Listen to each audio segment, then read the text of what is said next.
Hepinize merhaba arkadaşlar. Ben Ali ve kanalımıza hoş geldiniz. Bugün sizlerle Logitech G610 Orion Brown'un incelemesini yapacağız. Hemen başlayalım. İlk önce klavye mekanik ve sadece beyaz aydınlatması var. Bu aydınlatmaları ayarlayabiliyorsunuz. Ben şimdi klavyeden bahsettikten sonra da bilgisayara geçeceğim ve bilgisayar üstünden size bunları anlatmaya çalışacağım. Dediğim gibi mekanik ve Brown switchleri var. Switchleri şöyle çıkabiliyor, görmüş olduğunuz gibi, ve arkada aydınlatması var. Onlar sayesinde geliyor.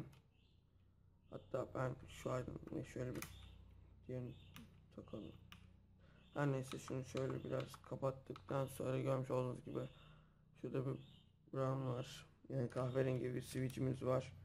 Bunu böyle yerine oturtabiliyoruz. Bu arada daha demin gördüğünüz gibi faydalandık. Şuradaki tuştan ışıkları söndürebiliyoruz, açabiliyoruz bu tuştan.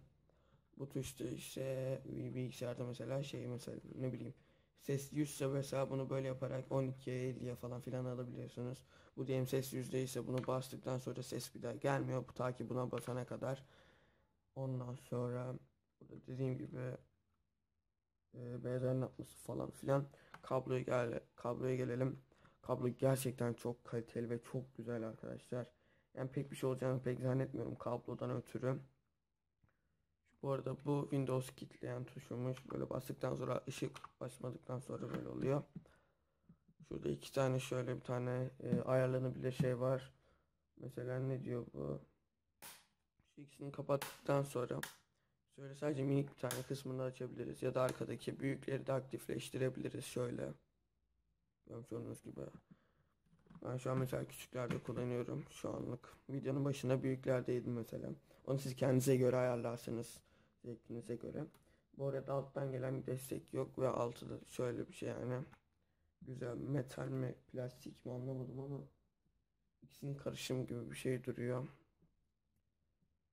Ondan sonra şimdi hemen Logitech'in kendi software'ına geçelim. Logitech'in kendi software'ine geçmiş bulunarak şöyle ışıkları ayarlayabiliyoruz şu kısımdan. Şuraya bastıktan sonra böyle oluyor. Burada mesela hemen basalım. Sabit parlaklığı yaptıktan sonra sadece sabit bir parlaklık var. Canlı dediğimizde böyle işte hızlıca veya bunu buradan ayarlayabiliyorsunuz. Yavaş falan yapabiliyorsunuz böyle. Dilediğiniz gibi yapabiliyorsunuz. Yıldız efekti var böyle. Bazı tuşlar yanıp sönüyor böyle. Zamanla hepsi değişiyor. Işık dalgası var. Görmüş olduğunuz gibi böyle. Ayarlayabiliyorsunuz dikey, yatay ve ortadan. Ondan sonra tuşa basma var. Şimdi bastığımız tuş hızlı değil de şöyle bir orta yapalım. Bastığımız tuş böyle basalım. Bastığımız tuş görmüş olduğunuz gibi zamanla sönüyor. Ve bu da gerçekten güzel bir şey. Şuraya geldikten sonra burada benim CS komutlarım var. CS'de oynadığım tuşlar falan filan böyle. Ve hepsinin aydınlık olduğu böyle bir yer var. Şimdi buralarda F tuşlarına, şuradaki F tuşlarına şey yapabiliyoruz. Komut atayabiliyoruz. Görmüş olduğunuz gibi. Ve burada da klavye mesela bastığınız tuşlar, ne kadar fazla tuşa bastıysak mesela onların ışığı yanıyor. Hemen bir teste başlayalım. Mesela şunları bastım. Testten durduralım. Görmüş olduğunuz gibi bize en çok bastığımız tuşları gösteriyor. Evet arkadaşlar, videomuz böyleydi. Daha çok böyle inceleme tarzı videolar istiyorsanız videoyu beğenmeyi unutmayın. Hoşçakalın. Bay bay. Hepinizi seviyorum. Şu an ses testindeyiz ve yakından çekiyorum.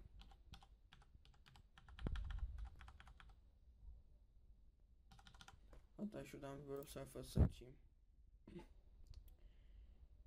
Oraya hızlıca yazalım. Şöyle.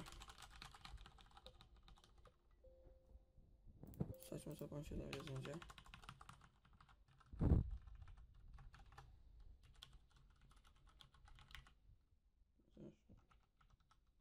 Falan. Bir de şunlar.